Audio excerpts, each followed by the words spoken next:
विधानसभा में नेता प्रतिपक्ष विजय वडेट्टीवार ने नासिक और संभाजीनगर में हाल ही में हुई हिंसा को सरकार द्वारा प्रायोजित करार दिया है। उन्होंने आरोप लगाया कि चुनाव सर्वेक्षणों में महायुति सरकार की हार की संभावनाओं के चलते समाज को बांटने और चुनावी लाभ पाने के लिए यह दंगे कराए जा रहे हैं। वडेट्टीवार ने संत रामगिरी पर भी निशाना साधते हुए उन्हें सरकार का पिट्ठू बताया है और कहा कि इस जातिवादी सरकार की हार आगामी चुनाव में तय है। नहीं, सरकार पुरस्कृत आहे। सरकार म्हणजे महायुती हारती आहे, निवडणूक सर्वे त्यांच्या विरोधात आहे। त्यामुळे यांनी राज्यामध्ये मतांचं विभाजन करून फायदा म्हणजे यांना मृतकाच्या टाळूवरील लोणी खायचं आहे, मृतांच्यावर प्रेतावर पोळ्या भाजायच्या आहेत। यांना महाराष्ट्रात दंगली घडवून हे सरकारचं आहे।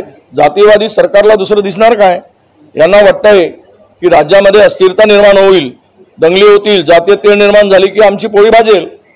यामुळे हे जे चाललेलं आहे, काल नाशिकमध्ये जे झालंय, सरकार पुरस्कृत आहे। कालचा जो मोर्चा झाला आणि त्यातून जे उद्भवलेली परिस्थिती आहे त्यामध्ये आशिष शेलार जे म्हणतात सोलून काढा, अरे काय तू राजकारणी आहे की कोण आहे, गुंडा आहे, अशी भाषा वापरायला, सोलून काढायची आणि कोणी कोणावर दगडफेक केली, चौकशी उच्चस्तरीय होऊ द्या। आणि ही पद्धत नाही ना, झाले कोणाच्या भावना प्रगट करायचा प्रत्येकाला अधिकार आहे, परंतु सक्तीनं कोणी बंद करून दाखवत असतील आणि दगडफेक करत असतील तर कारवाई होणे अपेक्षित आहे। आणि मी ऐकलंय ते म्हणूनच म्हणतो की यांची भाषा ही चिथावणीखोर भाषा आहे। ही भाषा दोन धर्मामध्ये तेढ निर्माण करणारी भाषा आहे। यांना मतासाठी हे कुठल्याही स्तरावर जातील हे त्यांच्या वक्तव्यावरून दिसते आहे। ही भाषा राजकारण्यांची नाही, ही भाषा गुंडगिरीची आहे आणि ती राज्यात सरकार पुरस्कृत दंगली घडवण्याचा त्यांचा कट यामधून स्पष्ट दिसतोय।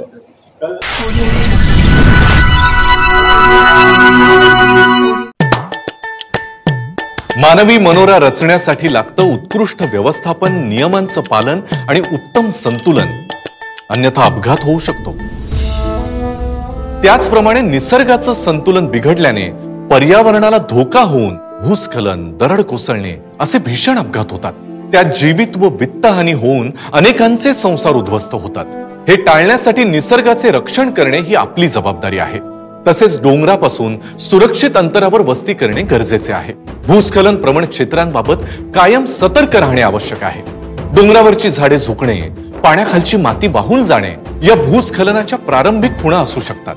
या संबंधित सूचना संबंधित विभागाला दिल्या पाहिजेत, जेणेकरून जीवितहानी टळू शकेल। निसर्गाचं संतुलन व नियमांचं पालन केल्यानेच आपलं आणि निसर्गाचं रक्षण होऊ शकतं। आपत्ती व्यवस्थापन, आयुष्याचे संवर्धन। आपत्ती व्यवस्थापन, मदत व पुनर्वसन विभाग, महाराष्ट्र शासन।